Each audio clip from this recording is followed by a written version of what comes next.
हर महादेव। मैया भवानी की जय, गौरी पुत्र गणेश की जय। तो ये हमार भजन सुन के आप लोग कमेंट बॉक्स में जरूर बताएं कि आप लोग के भजन हमार कैसन लागल हवे, और कमेंट बॉक्स में इहो जरूर बताएं कि आप लोग कहाँ से हमार भजन सुनतानी। तो ध्यान से और शिव शंकर भोलेनाथ के नाम लेते हुए भजन के हम शुरुआत करतनी। गौरी पुत्र गणेश की जय, शिव शंकर भोलेनाथ की जय। दुख के पहरवा टूटल, स्वामी जी के हथवा छूटल।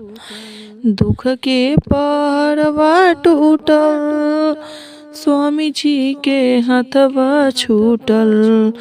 किया हो मोरे रामा, बेटवा पतोहिया घर से निकाले हो राम। किया हो मोरे रामा, बेटवा पतोहिया घर से निकाले हो राम। दुख के पहरवा टूटल, स्वामी जी के हथवा छूटल। दुख के पहरवा टूटल, स्वामी जी के हथवा छूटल। किया हो मोरे रामा, बेटवा पतोहिया घर से निकाले हो राम।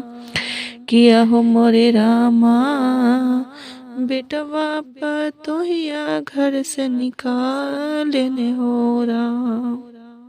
किया हो हम मरी जाती, आगिया में जरी जाती। किया हो हम मरी जाती, आगिया में जरी जाती। किया हो मोरे रामा, ऐसन समैया नहीं सही जालन हो राम। किया हो मोरे रामा, ऐसन समैया नहीं सही जालन हो राम। बेटवा पतोहिया घर से निकाले हो राम। दुनिया के ठोकर खैनी, किस्मत के मारल गईनी। दुनिया के ठोकर खैनी, किस्मत के मारल गईनी। किया हो मोरे रामा, बेटवा पतोहिया घर से निकाले हो राम। किया हो मोरे रामा, बेटवा पतोहिया घर से निकाले हो राम। घर से निकालल गईनी, रौरे सरनिया में आईनी। घर से भगावल गईनी, रौरे सरनिया में आईनी। किया हो मोरे रामा, हमरो जे दुखवा के हरेला हो राम। किया हो मोरे रामा, हमरो जे दुखवा के हरेला हो राम।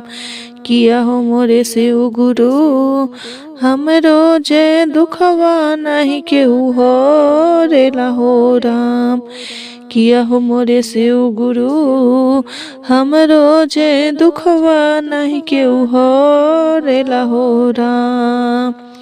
हमरे सरनिया जे आइलू, हमरे सरनिया जे आइलू। अखिया के लोरवा हो पुछबो, हमरे सरनिया में जे आइबू। अखिया के लोरवा जो पुछबो। किया हो मोरे सिसिया, हम तोहर दुखवा जे हरबो ए राम। किया हो मोरे सिसिया, हम तोहर दुखवा हरबो ओ रे राम। किया हो मोरे सिसिया, हमरे दुखवा सब दुख हो जालन हो राम। किया हो मोरे रामा, हमरो जे दुखवा के हरेला हो राम।